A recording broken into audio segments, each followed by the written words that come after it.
помогнете некому. Во писмото читаме за исцелување на еден лепрозен човек. Знаете ли како Исус го направил тоа?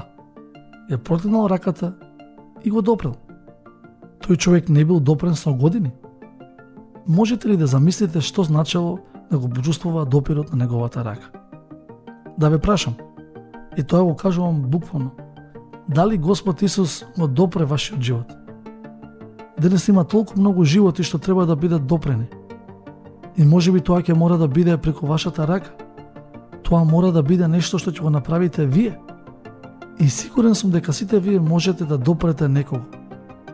Треба да ја протегнете раката и да допрете нечи живот што само вие може да го допрете. Никој друг не може да го допре тој човек.